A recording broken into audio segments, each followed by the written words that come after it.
عزیز طالبات، ابھی ہم مختصر افسانے کے 2 ویڈیوز ہم لوگوں نے دیکھے ہیں۔ اب اس کے بعد لاسٹ ویڈیو جو مختصر افسانے کا تعارف، اس کی امتیازی خصوصیات پر مبنی ہے۔ عزیز طالبات، آج ہم دیکھتے ہیں کہ افسانہ جو ہے، جس کو کے بارے میں کہا جاتا ہے کہ افسانے کی ابتدائی نقوش جو ہیں وہ داستانوں میں بھی نظر آتے ہیں، اور بقول احتشام حسین کے کہ اردو افسانے کے موجد جو ہیں وہ پریم چند ہیں، اور وقار عظیم اور دوسرے افسانہ نگار کے مطابق اردو کا پہلا افسانہ پریم چند کا دنیا کا سب سے انمول رتن ہے۔ اس کے علاوہ اردو کا پہلا افسانہ سر سید کا گزرا ہوا زمانہ بھی ہے، اور اسی طریقے سے راشد الخیری اور دیگر افسانہ نگار جو ہیں وہ ہمارے سامنے آتے ہیں۔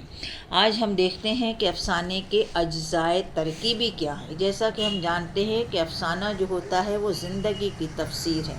اس میں زندگی کا ایسا نقشہ پیش کیا جاتا ہے جس پر حقیقت کا دھوکہ ہو سکے۔ وہ زندگی کی تعبیر بھی ہے اور تصویر بھی ہے، اور اسی کے ساتھ اس میں مصنف کا ایک نقطۂ نظر بھی ہونا ضروری ہے۔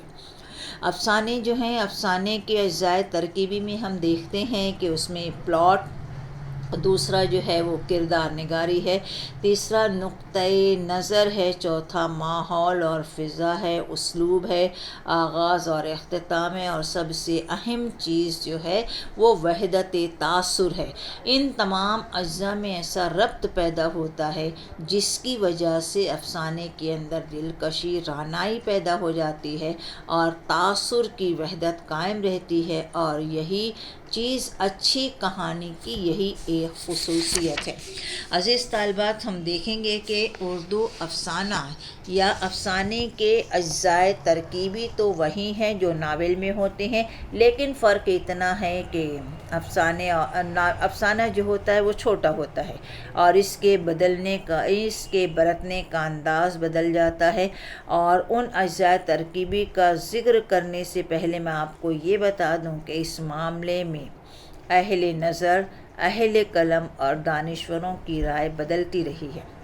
کچھ عرصہ قبل لوگ پلاٹ، کردار نگاری، نقطۂ نظر، وحدت تاثر کے بغیر افسانے کا تصور ہی ممکن نہیں تھا، لیکن اس کے بعد کئی کہانیاں بغیر پلاٹ کی بھی لکھی گئی ہیں۔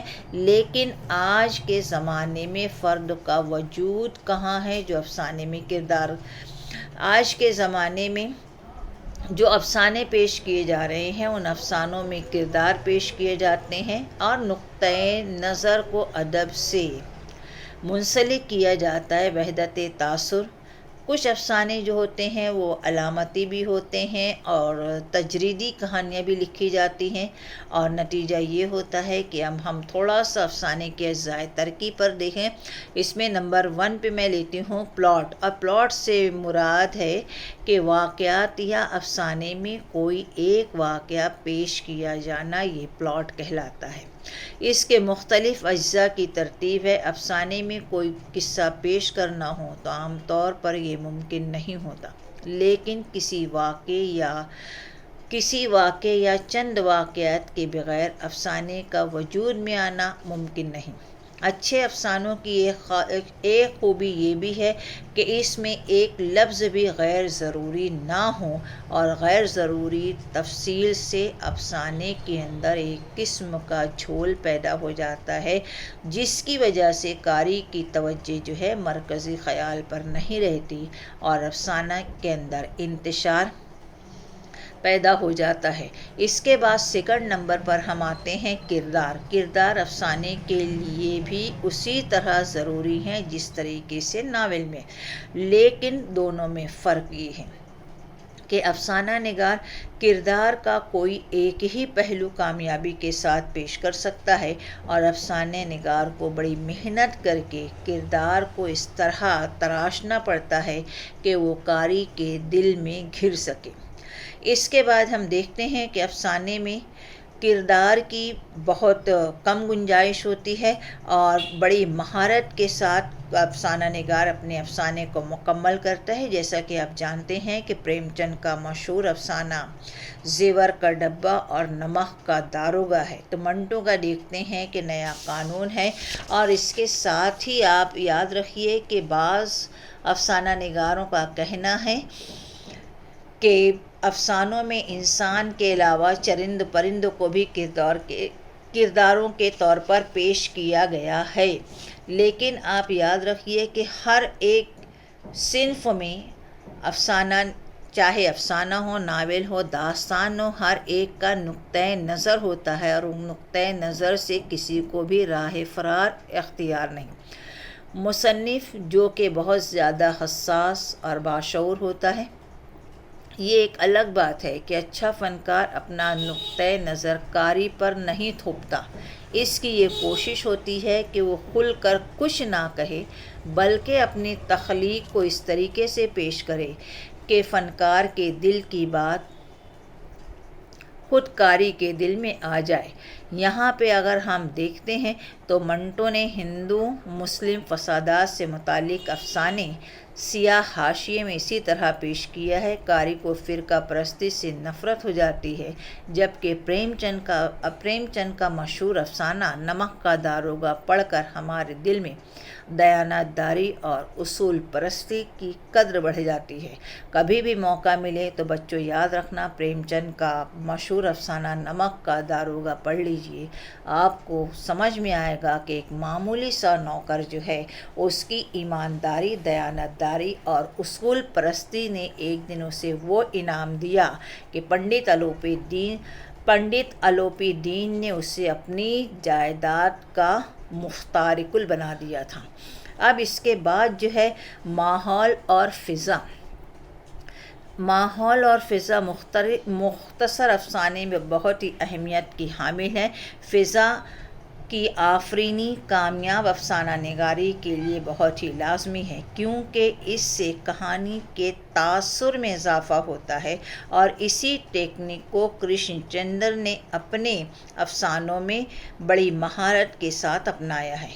یہاں فضا آفرینی سے مراد یہ ہے کہ افسانہ نگار ماحول کی صحیح عکاسی، صحیح تصویر کھینچے کہ قاری یا پڑھنے والے کے دل پر ایک قسم کی کیفیت پیدا ہو جائے.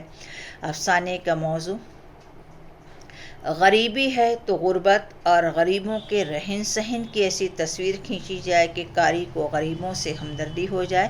جن افسانہ نگار نے ماحول کی تصویر کشی اچھی کی ہے وہ زیادہ کامیاب رہے ہیں. سوال یہ پیدا ہوتا ہے کہ ان تمام چیزوں میں اگر توازن نہیں ہے تو یقیناً وحدت تاثر قائم نہیں رہ سکتا. اور اچھی کہانی، اچھے افسانے کی خوبی یہ ہے کہ کہانی یا افسانے کی تمام ٹیکنکس میں ہم آہنگی پیدا ہونی چاہیے. اب سوال یہ اٹھتا ہے کہ کہانی یا افسانہ لکھنے کا اسلوب کیسا ہونا چاہیے. اسلوب افسانے کا ایک ایسا حصہ ہے جسے اسے الگ نہیں کیا جا سکتا، بلکہ افسانہ نگار جو ہے جب لکھنا چاہتا ہے تو اس کے لیے یہ ضروری ہو جاتا ہے کہ وہ کم الفاظ میں مکمل اور جامع بات کو کہہ سکے، یعنی کم سے کم لفظوں میں زیادہ سے زیادہ بات کہے جانے کا ہنر ہے. اس کے بعد افسانے کا اسلوب جو ہے وہ موضوع کے مطابق ہونا چاہیے، کیونکہ افسانے کی زبان کو سادہ اور رواں ہونی چاہیے، اور سادگی اور دلکشی جو ہے یہ بھی لازمی ہے. اور اسی کے ساتھ ہر افسانہ نگار جو ہے اس کی پوری کوشش کرتا ہے کہ افسانے میں اس کی زبان میں کسی بھی قسم کی پیچیدگی پیدا نہ ہو. اس کے بعد ہم دیکھتے ہیں کہ افسانے کا آغاز، جیسا کہ ہم دیکھتے ہیں کہ پلاٹ افسانے میں ضروری ہے، کردار کا ہونا بھی لازمی ہے، اور کردار کے حالات اور واقعات بیان کرنے کا نام ہی کہانی اور پلاٹ ہے.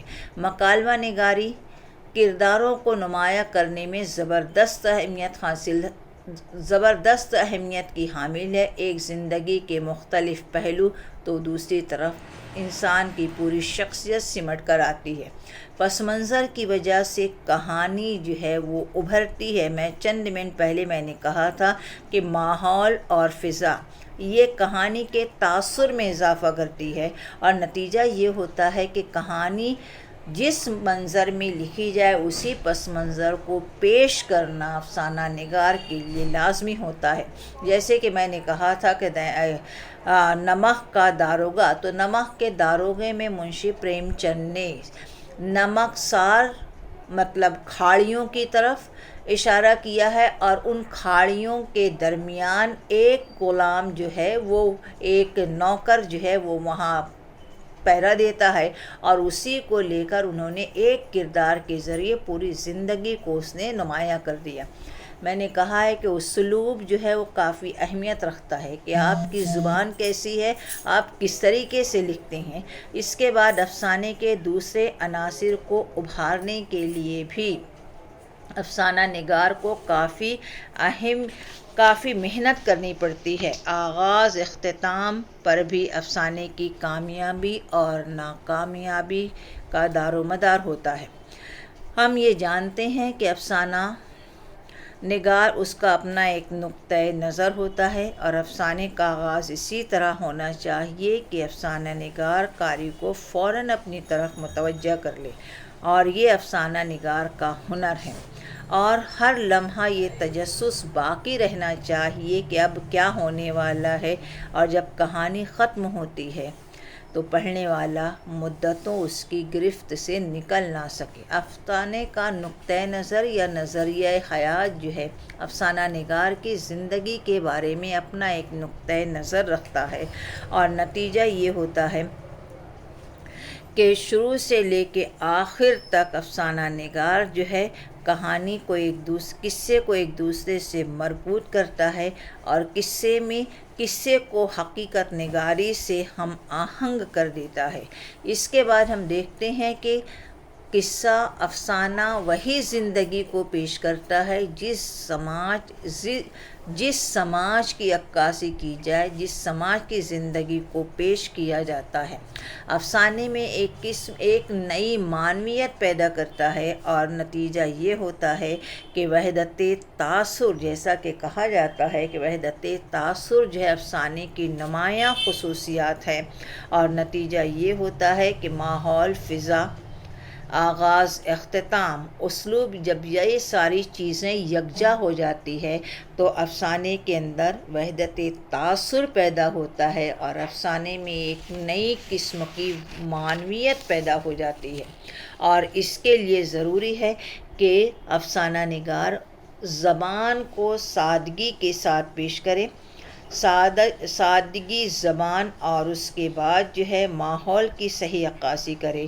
اس طریقے سے افسانہ جو ہے یقیناً حقیقت نگاری کی روایت کو قائم کرتے ہوئے اپنی بات کو، اپنے نقطۂ نظر کو، اپنے مقصد کو سیدھی سادی زبان میں پیش کرے، اور اسی سیدھی سادی زبان کو اپنے وسیلہ اظہار بنائے۔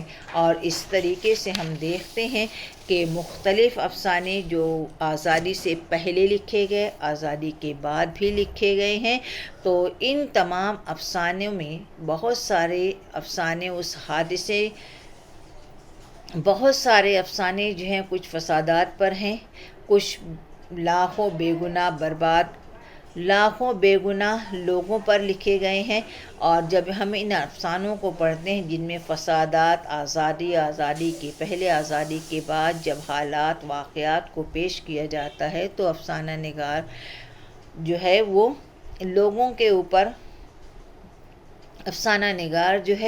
لوگوں کو پڑھنے والوں کو جھنجھوڑ کر رکھ دیتے ہیں۔ کرشن چند کا مشہور افسانہ ہم وحشی ہیں، حیات اللہ انصاری نے شکستہ کنگورے، منٹو نے ٹوبہ ٹیک سنگھ، عصمت نے جڑیں، اور انتظار حسین نے اجودھیا، اور قرۃ العین حیدر عین آپا نے جلاوطن جیسے افسانے لکھے ہیں۔ اور ان حالات میں افسانہ نگار باہر کی دنیا سے افسانہ نگار کو باہر کی دنیا سے بدل کر دیا ہے اور وہ اپنی ذات میں سمٹ کر رہ گئے ہیں۔ یاد رکھیے کہ افسانہ نگار جو ہیں آزادی کے بعد بہت سارے افسانے لکھے، آزادی کے پہلے بھی لکھے ہیں، اور افسانوں میں علامتی اور تجریدی افسانہ بھی وجود میں آیا ہے، اور جو افسانہ نگار تجریدی اور علامتی افسانے نہیں لکھے ان کا انداز بدل گیا، اور اسی تقسیم وطن کے بعد مطلب 1947 کے بعد جن افسانہ نگاروں نے شہرت پائی تھی اس میں نے اس کے پہلے بھی کہا تھا، قاضی عبدالستار، غیاث احمد گدی، جوگندر پال، اقبال متین، اقبال مجید، انور سجاد، خالدہ حسین وغیرہ، سید اشرف، طارق چھتاری وغیرہ نے شہرت پائی ہے۔ سید اشرف کا ایک بڑا علامتی افسانہ ہے نیلا نمبردار، آپ پڑھ لیجئے، دیکھیے اس نے بڑے فنکارانہ طریقے سے بڑی مہارت کے ساتھ اس نے علامتی افسانہ لکھا ہے۔ آج بھی یہ افسانہ سماج، زندگی، سوسائٹی اور ماحول کی عکاسی کرتے ہیں۔ Thank you very much.